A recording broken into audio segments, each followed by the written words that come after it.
श्री गणेशाय नमः। नारायणं नमस्कृत्य नरं चैव नरोत्तमं देवीं सरस्वतीं व्यासं ततो जयमुदीरयेत्। संक्षिप्त महाभारत वन पर्व अध्याय 99 से 91। अध्याय 99 पांडवों का वनगमन और उनके प्रति प्रजा का प्रेम।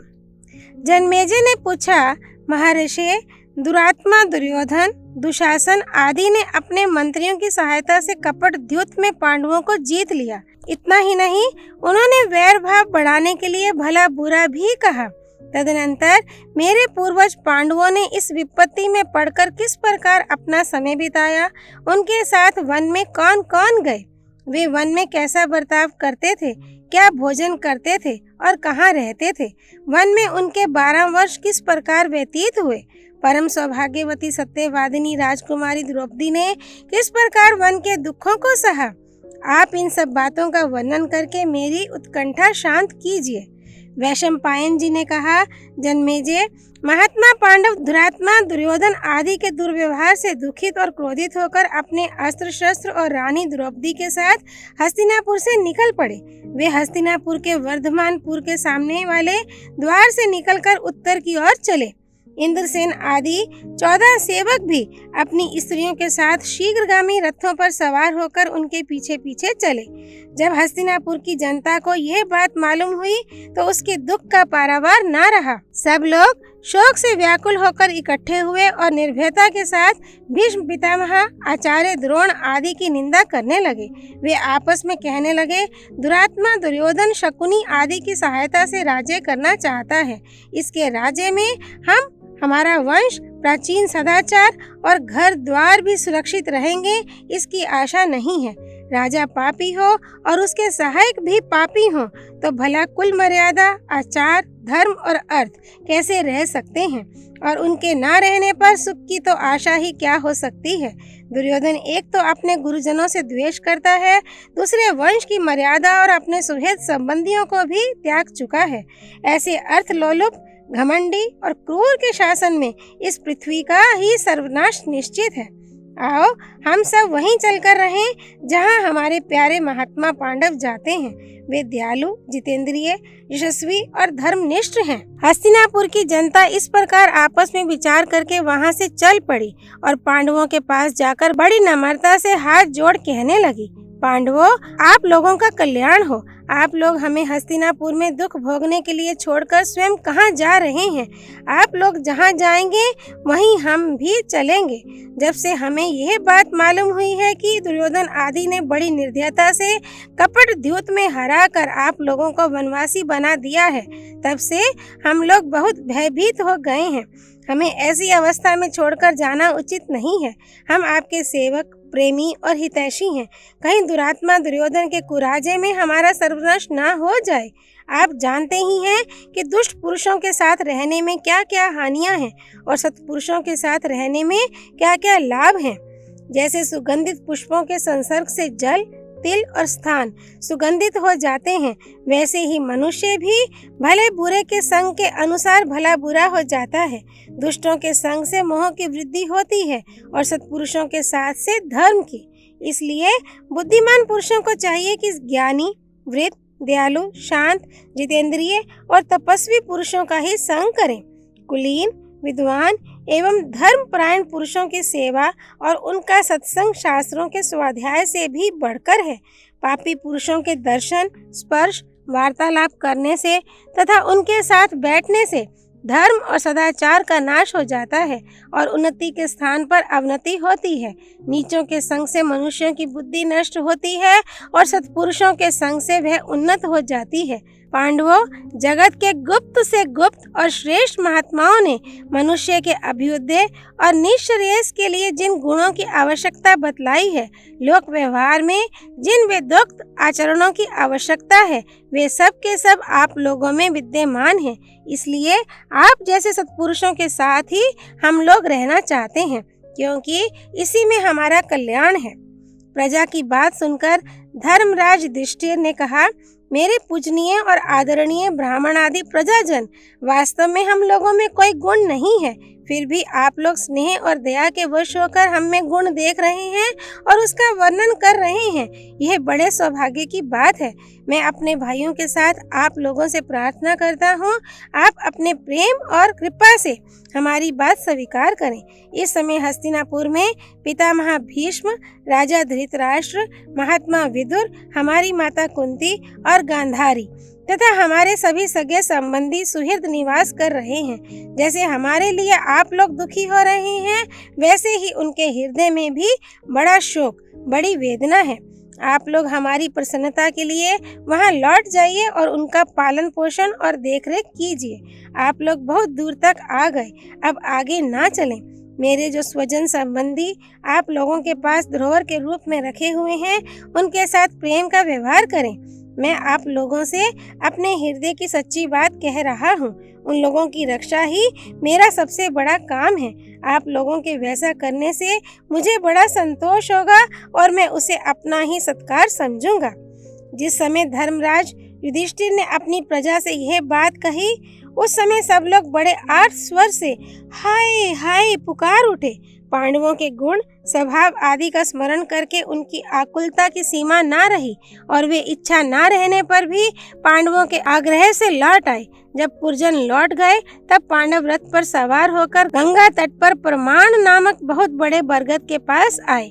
उस समय संध्या हो चली थी। वहां उन्होंने हाथ मुंह धोया और केवल जलपान करके ही वह रात बिताई। उस समय बहुत से ब्राह्मण प्रेमवश पांडवों के पास आए। उनमें बहुत से अग्निहोत्री ब्राह्मण भी थे।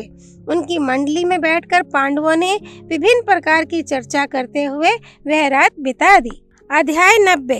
धर्मराज युधिष्ठिर का ब्राह्मणों से संवाद और शौनक जी का उपदेश। वैशंपायन जी कहते हैं, जन्मेजय, रात बीत गई। पांडव नित्य कर्म से निवृत्त हुए। जब उन्होंने वन में जाने की तैयारी की, तब धर्मराज युधिष्ठिर ने ब्राह्मणों से कहा, महात्माओं, इस समय हमारा राज्य, लक्ष्मी और सर्वस्व शत्रुओं ने छीन लिया है। हम कंद मूल फल का भोजन करते हुए वन में निवास करने जा रहे हैं। वन में बड़े बड़े विघ्न और बाधाएं हैं, इसलिए आप लोगों को वहां बड़ा कष्ट होगा। इसलिए आप लोग अब अपने अपने अभिष्ट स्थान को जाएं। ब्राह्मणों ने कहा, राजन, प्रेम के कारण हम लोग आपके साथ रहना चाहते हैं। हमें आप अपने पास रखने की कृपा कीजिए। धर्मराज, हमारे पालन पोषण के संबंध में आप तनिक भी चिंता ना करें। हम अपने आप अपने भोजन का प्रबंध कर लेंगे और आपके साथ वन में रहेंगे। वहाँ बड़े प्रेम से अपने इष्ट देव का ध्यान करेंगे, जप करेंगे, पूजा करेंगे, उससे आपका कल्याण होगा। वहाँ सुंदर सुंदर कथाएं सुनाकर बड़े सुख से वन में विचरेंगे। धर्मराज ने कहा, महात्माओं, आप लोगों का कहना ठीक है। मैं सर्वदा ब्राह्मणों में ही रहना चाहता हूँ, परंतु इस समय मेरे पास धन नहीं है, इसलिए लाचारी है। भला मैं ये बात कैसे देख सकूंगा कि आप लोग स्वयं अपने भोजन का प्रबंध करें। हाय हाय, मेरे कारण आप लोगों को कितना कष्ट होगा।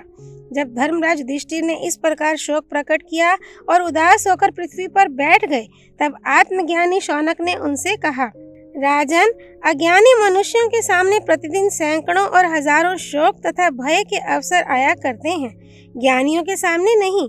आप जैसे सत्पुरुष ऐसे अवसरों से कर्म बंधन में नहीं पड़ते, वे तो सर्वदा मुक्त ही रहते हैं। आपकी चित्तवृत्ति यम, नियम आदि अष्टांग योग से परिपुष्ट है, श्रुति और स्मृति के ज्ञान से संपन्न है। आपकी जैसी अटल बुद्धि जिसे प्राप्त है, वह संपत्ति के नाश से, अन्न वस्त्र के ना मिलने से घोर विपत्ति के समय भी दुखी नहीं होता। कोई भी शारीरिक अथवा मानसिक दुख उसे प्रभावित नहीं कर सकता। महात्मा जनक ने जगत को शारीरिक और मानसिक दुख से पीड़ित देखकर उसकी शांति के लिए यह बात कही थी। आप उनके वचन सुनिए। शरीर के दुख के 4 कारण हैं: रोग, दुखद वस्तु का स्पर्श, अधिक परिश्रम और अभिलाषित वस्तु का ना मिलना। इन निमित्तों से मन में चिंता हो जाती है और मानसिक दुख ही शारीरिक दुख का रूप धारण कर लेता है। लोहे का गर्म गोला यदि घड़े के जल में डाल दिया जाए तो वह जल भी गर्म हो जाता है। वैसे ही मानसिक पीड़ा से शरीर भी व्यथित हो जाता है। इसलिए जैसे जल के द्वारा अग्नि को शांत किया जाता है, वैसे ही ज्ञान के द्वारा मन को शांत रखना चाहिए। मन का दुख मिट जाने पर शरीर का दुख भी मिट जाता है। मन के दुखी होने का कारण है स्नेह। स्नेह के कारण ही मनुष्य विषयों में फंसता है और अनेकों प्रकार के दुख भोगने लगता है। स्नेह के कारण ही दुख, भय, शोक आदि विकारों की प्राप्ति होती है। स्नेह के कारण ही विषयों की सत्ता का अनुभव होता है और फिर उनमें राग हो जाता है। विषयों के चिंतन और राग से भी बढ़कर स्नेह ही है। जैसे खोडर की आग सारे वृक्ष को जला डालती है, वैसे ही थोड़ा सा भी राग धर्म और अर्थ का सत्यानाश कर देता है। विषयों के ना मिलने पर जो अपने को त्यागी कहता है वह त्यागी नहीं है। वास्तव में सच्चा त्यागी तो वह है जो विषयों के मिलने पर भी उनमें दोष दृष्टि करता है और उनसे दूर रहता है। विरक्त पुरुष द्वेष रहित भी होता है, इसलिए उसे कभी कर्म बंधन में नहीं बंधना पड़ता। जगत में मित्र और धन का संग्रह तो करना चाहिए, परंतु उनमें आसक्ति नहीं करनी चाहिए। विचार के द्वारा स्नेह का त्याग होता है। जैसे कमल के दल पर जल अटल नहीं रह सकता, वैसे ही विवेकी, भगवत प्राप्ति के इच्छुक और आत्मज्ञानी पुरुष के चित्त में स्नेह नहीं टिक सकता। विषय के दर्शन से उसमें रमणीय बुद्धि होती है, फिर प्रियता मालूम होने लगती है, उसे लेने की इच्छा होती है, मिल जाने पर उसकी चाट लग जाती है और बार बार उसे पाने की तृष्णा होती है। ये तृष्णा ही समस्त पापों का मूल है, उद्वेग की जननी है, अधर्म से पूर्ण और भयंकर है। मूर्ख इसका त्याग नहीं कर सकते। बूढ़े होने पर भी यह बूढ़ी नहीं होती। ये शरीर के साथ मिटने वाली बीमारी है। इसका त्याग करने से ही सच्चा सुख प्राप्त होता है। जैसे लोहे के भीतर प्रवेश करके आग उसका नाश कर देती है, वैसे ही प्राणियों के हृदय में प्रवेश करके यह तृष्णा भी उनका नाश कर देती है और स्वयं कभी नहीं मिटती। जैसे ईंधन अपनी ही आग से भस्म हो जाता है, वैसे ही लोभी पुरुष स्वाभाविक लोभ से ही नष्ट हो जाता है। जैसे प्राणियों के सिर पर मृत्यु का भय सर्वदा सवार रहता है, वैसे ही धनी पुरुषों को राजा, जल, अग्नि, चोर और कुटुंब का भय सदा ही बना रहता है। जैसे मांस को आकाश में पक्षी, भूमि पर हिंसक जीव और जल में मगरमच्छ खा जाते हैं, वैसे ही धनी पुरुष के धन को भी सब कहीं दूसरे लोग ही भोगा करते हैं। मूर्खों की तो बात ही क्या, बड़े बड़े बुद्धिमानों के लिए भी धन अनर्थ का ही कारण है। वे धन से सिद्ध होने वाले फलों के लिए कर्म में लग जाते हैं और अपना परम कल्याण करने में असमर्थ हो जाते हैं। सभी प्रकार के धन, लोभ, मोह, कंजूसी, घमंड, हेकड़ी, भय और उद्वेग को बढ़ाने वाले हैं। धन के पैदा करने में, रक्षा करने में और खर्च करने में भी बड़ा दुख सहना पड़ता है। धन के लिए लोग एक दूसरे के प्राण ले लेते हैं। यदि धन अपने पास इकट्ठा हो जाए तो वह पाले हुए शत्रु के समान है, उसको छोड़ना भी कठिन हो जाता है। धन की चिंता करना अपना नाश करना है। इसी से अज्ञानी सर्वदा असंतुष्ट रहते हैं और ज्ञानी संतुष्ट। धन की प्यास कभी बुझती नहीं, उसकी ओर से मुंह मोड़ लेना ही परम सुख है।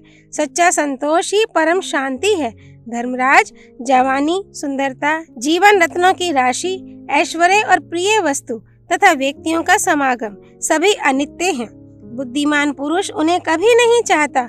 इसलिए उचित यह है कि सब प्रकार के संग्रह परिग्रह का त्याग कर दे और त्याग करने के कारण जो कुछ भी कष्ट उठाना पड़े प्रसन्नता से उठावे। अब तक जगत में कोई भी संग्रही अपने संग्रह के कारण सुखी नहीं देखा गया है। इसलिए धर्मात्मा पुरुष उसी मनुष्य की प्रशंसा करते हैं जो प्रारब्ध से प्राप्त वस्तु में ही संतुष्ट है। धर्म करने के लिए भी धन कमाने की अपेक्षा न कमाना ही अच्छा है। जब अंत में कीचड़ को धोना ही पड़ेगा तो उसको छुआ ही क्यों जाए। धर्मराज, इसलिए आप किसी भी वस्तु की इच्छा मत कीजिए। यदि आप अपने धर्म पर अटल रहना चाहते हो तो धन की इच्छा सर्वथा त्याग दें। युधिष्ठिर ने कहा, ब्राह्मणों, मैं इसलिए धन नहीं चाहता कि उसका स्वयं उपभोग करूं। मैं तो केवल ब्राह्मणों का भरण पोषण चाहता हूँ। मेरे चित्त में धन का लोभ तनिक भी नहीं है। महात्मन, मैं पांडुवंशी गृहस्थ हूँ। ऐसी अवस्था में अनुयायियों का पालन पोषण कैसे ना करूँ। गृहस्थ पुरुष के भोजन में सभी प्राणी हिस्सेदार हैं। गृहस्थ के लिए ये धर्म है कि वह सन्यासी आदि उन लोगों को भोजन करावे जो अपने हाथ से अन्न नहीं पकाते। सत्पुरुषों के घर में तिनकों के आसन, बैठने के स्थान, जल और मीठी बात का कभी अभाव नहीं होता। दुखी को सोने के लिए शैया, थके मांदे के लिए बैठने को आसन, प्यासे को पानी और भूखे को भोजन तो देना ही चाहिए। ये सनातन धर्म है कि जो अपने पास आवे उसे प्रेम भरी दृष्टि से देखे, मन से उसके प्रति सद्भाव करे, मधुर वाणी से बोले और उठकर आसन दे। अतिथि को आता हुआ देखकर अगवानी और सत्कार तो करना ही चाहिए। जो गृहस्थ अग्निहोत्र, गौ जाति वाले अतिथि, भाई बंधु, स्त्री पुत्र और सेवकों का सत्कार नहीं करता, उसे वे जला डालते हैं। गृहस्थ देवता और पितरों के लिए भोजन बनावे, उन्हें अर्पण किए बिना अपने काम में नहीं लाना चाहिए। कुत्ते, चांडाल और पक्षियों के लिए भी निकाल दे। यह बलि वैश्वदेव कर्म है। बलि वैश्वदेव करके और दूसरों को खिलाकर खाना ही अमृत भोजन है। अतिथि को प्रेम की दृष्टि से देखे, मन से उसका भला चाहे, सत्य और मीठी वाणी से बोले, हाथों से उसकी सेवा करे और जाने के समय उसके पीछे पीछे चले। इसका नाम पंच दक्षिण यज्ञ है। कोई अनजान मनुष्य थका मांदा मार्ग में चला आ रहा हो तो उसे बड़े प्रेम से खिलाना पिलाना चाहिए। यह महान पुण्य कार्य है। जो पुरुष गृहस्थ आश्रम में रहकर इस प्रकार का व्यवहार करता है वही अपने धर्म का पालन करता है।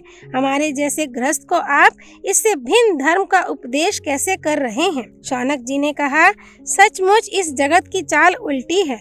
आप जैसे सत्पुरुष दूसरों को खिलाए बिना स्वयं खाने पीने में संकोच करते हैं और दुष्ट लोग अपना पेट भरने के लिए दूसरों का हक भी खा जाते हैं। इंद्रियां बड़ी बलवान हैं। मनुष्य उनके फंदे में फंसकर ऐसा मूढ़ हो जाता है कि उसे मार्ग कुमार्ग का ज्ञान नहीं रहता। जिस समय इंद्रिय और विषयों का संयोग होता है उस समय पूर्वकालीन संस्कार मन के रूप में जागृत हो जाते हैं।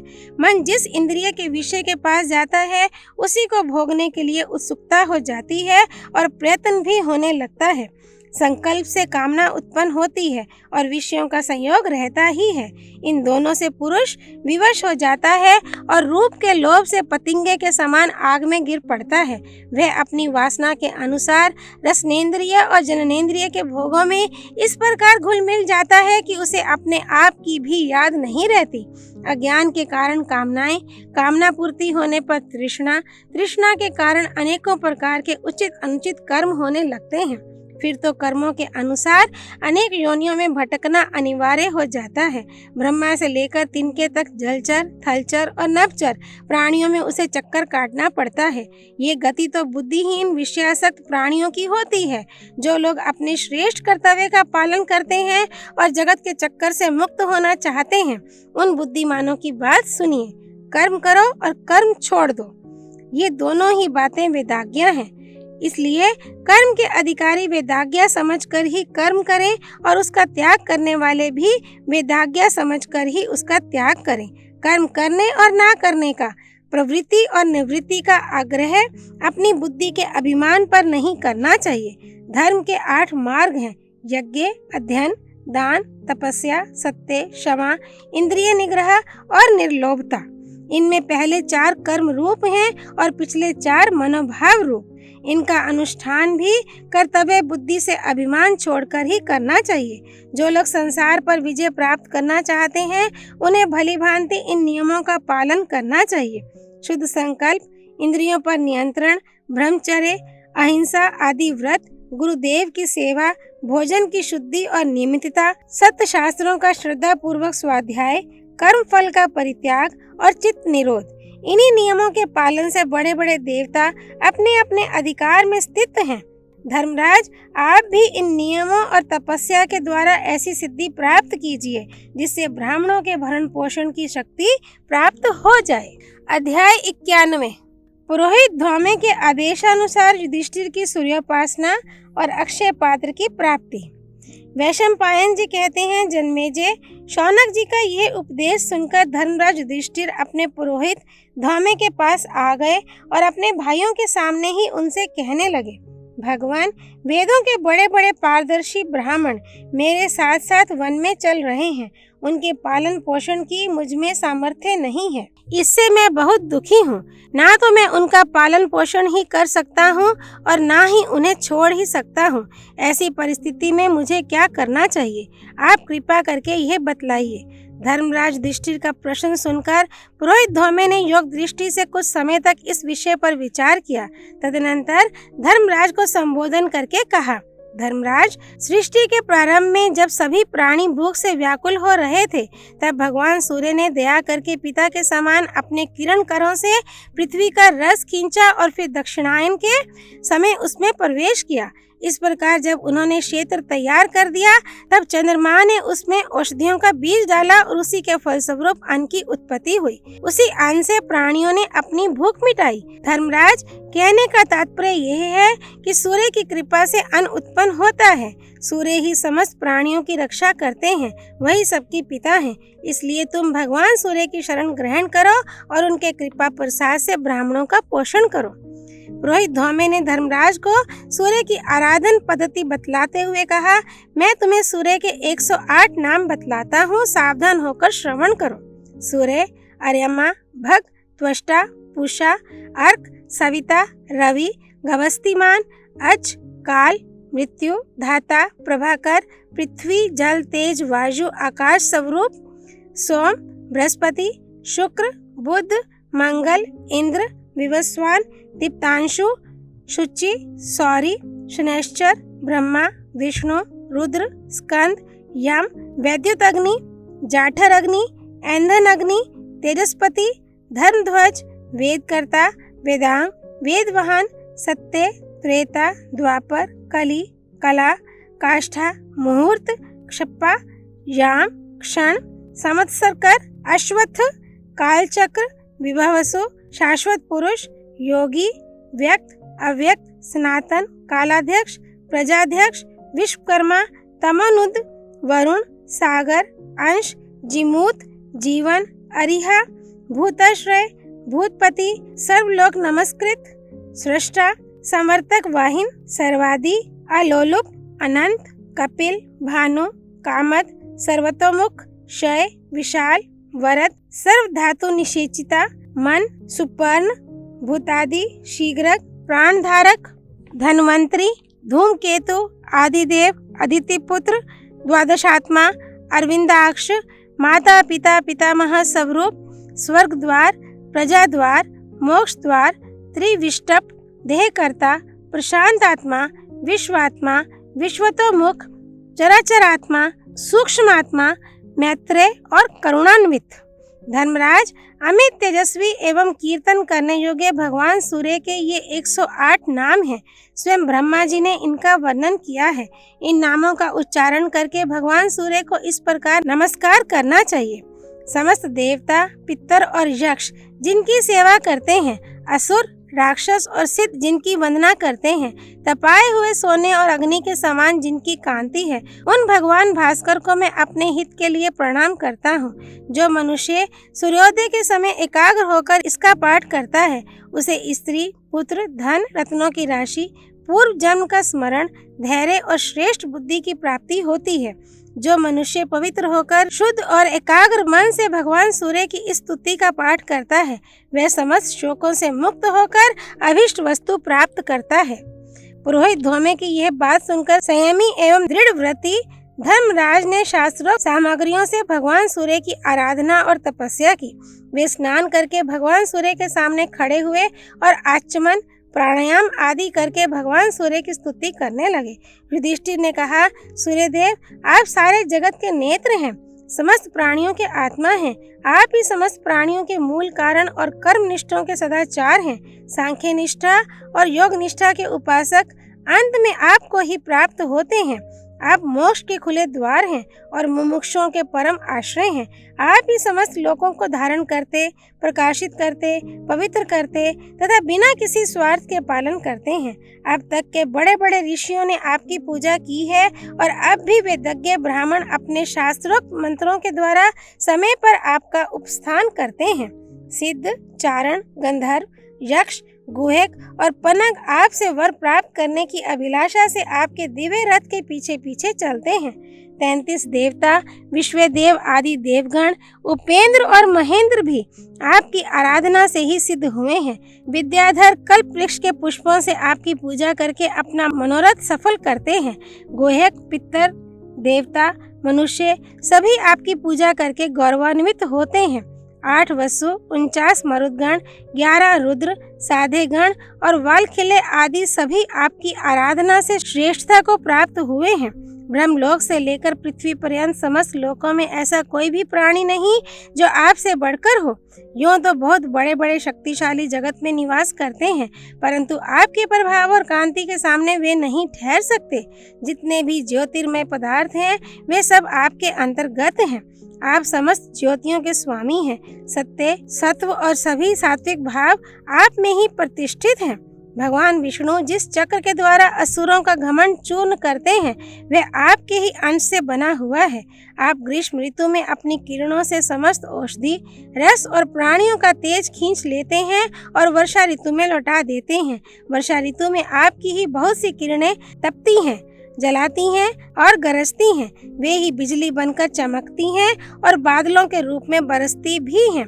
जाड़े से ठिठुरते हुए पुरुष को अग्नि से, ओढ़नों से और कंबलों से वैसा सुख नहीं मिलता जैसा आपकी किरणों से मिलता है। आप अपनी रश्मियों से 13 द्वीप वाली पृथ्वी को प्रकाशित करते हैं। आप बिना किसी की सहायता की अपेक्षा के तीनों लोकों के हित में लगे रहते हैं। यदि आपका उदय ना हो तो सारा जगत अंधा हो जाए। धर्म, अर्थ और काम संबंधी कर्मों में किसी की प्रवृत्ति ही ना हो। ब्राह्मण आदि द्विजाति संस्कार, यज्ञ, मंत्र, तपस्या और वर्णाश्रमोचित कर्म आपकी कृपा से ही करते हैं। ब्रह्मा का एक दिन 1000 युग का होता है। उसके आदि अंत के विधाता भी आप ही हैं। मनु, मनुपुत्र, जगत, मनुष्य, मनवंतर और ब्रह्मा आदि समर्थों के भी स्वामी आप ही हैं। प्रलय का समय आने पर आपके क्रोध से ही समर्थक अग्नि प्रकट होता है और तीनों लोकों को जलाकर आप में स्थित हो जाता है। आपकी किरणों से ही रंग बिरंगे ऐरावत आदि मेघ और बिजलियां पैदा होती हैं तथा प्रलय करती हैं। आप ही 12 रूप बनाकर 12 आदित्यों के नाम से प्रसिद्ध हैं। प्रलय के समय सारे समुद्र का जल आप अपनी किरणों से सुखा लेते हैं। इंद्र, विष्णु, रुद्र, प्रजापति, अग्नि, सूक्ष्म मन, प्रभु, शाश्वत ब्रह्म आदि आपके ही नाम हैं। आप ही हंस, सविता, भानु, अंशुमाली, वृषाकपि, विवस्वान, मिहिर, पूषा, मित्र तथा धर्म हैं। आप ही सहस्र रश्मि, आदित्य, तपन, गोपति, मार्तंड, अर्क, रवि, सूर्य, शरणय एवं दिनकर हैं। आप ही दिवाकर, सप्तसप्ती, धामकेशी, विरोचन, आशुगामी, तमोघन और हरिताश्व कहलाते हैं। जो सप्तमी अथवा षष्ठी के दिन प्रसन्नता और भक्ति से आपकी पूजा करता है तथा अहंकार नहीं करता, उसे लक्ष्मी की प्राप्ति होती है। जो अनन्य चित्त से आपकी पूजा और नमस्कार करते हैं उन्हें आदि, व्याधि तथा आपत्तियां नहीं सताती। आपके भक्त समस्त रोगों से रहित, पापों से मुक्त, सुखी और चिरंजीवी होते हैं। हे अनपते, मैं श्रद्धा पूर्वक सबको अन्न देना और सबका आतिथ्य करना चाहता हूँ। मुझे अन्न की कामना है। आप कृपा करके मेरी अभिलाषा पूर्ण कीजिए। आपके चरणों में रहने वाले माठर, अरुण, दंड आदि उन अनुचरों को मैं प्रणाम करता हूँ जो वज्र, बिजली आदि के प्रवर्तक हैं। शुभा, मैत्री आदि अन्य भूत माताओं को भी मैं प्रणाम करता हूँ। वे मुझ शरणागत की रक्षा करें। जब धर्मराज युधिष्ठिर ने भुवन भास्कर भगवान अंशुमाली की इस प्रकार स्तुति की, तब उन्होंने प्रसन्न होकर अपने अग्नि के समान दीप्यमान श्री विग्रह से उनको दर्शन दिया और कहा, युधिष्ठिर, तुम्हारी अभिलाषा पूर्ण हो। मैं 12 वर्ष तक तुम्हें अन्नदान करूंगा। देखो, ये तांबे का बर्तन मैं तुम्हें देता हूँ। तुम्हारे रसोई घर में जो कुछ फल, मूल, शाक आदि 4 प्रकार की भोजन सामग्री तैयार होगी वह तब तक अक्षय रहेगी जब तक द्रौपदी परस्ती रहेगी। आज के 14वें वर्ष में तुम्हें अपना राज्य मिल जाएगा। इतना कहकर भगवान सूर्य अंतर्ध्यान हो गए। जो पुरुष संयम और एकाग्रता के साथ किसी अभिलाषा से इस स्तोत्र का पाठ करता है, भगवान सूर्य उसकी इच्छा पूर्ण करते हैं। जो बार बार इसका धारण और श्रवण करता है, उसे उसकी अभिलाषा के अनुसार पुत्र, धन, विद्या आदि की प्राप्ति होती है। स्त्री पुरुष कोई भी दोनों समय इसका पाठ करे तो घोर से घोर संकट से भी छूट जाता है। ये स्तुति ब्रह्मा से इंद्र को, इंद्र से नारद को, नारद से धौम्य को और धौम्य से युधिष्ठिर को प्राप्त हुई थी। इससे युधिष्ठिर की सारी अभिलाषाएं पूर्ण हो गईं। इस स्तोत्र के पाठ से संग्राम में विजय और धन की प्राप्ति होती है, सारे पाप छूट जाते हैं और अंत में सूर्यलोक की प्राप्ति होती है। जन्मेजय, इस प्रकार धर्मराज युधिष्ठिर ने भगवान सूर्य से वर प्राप्त किया।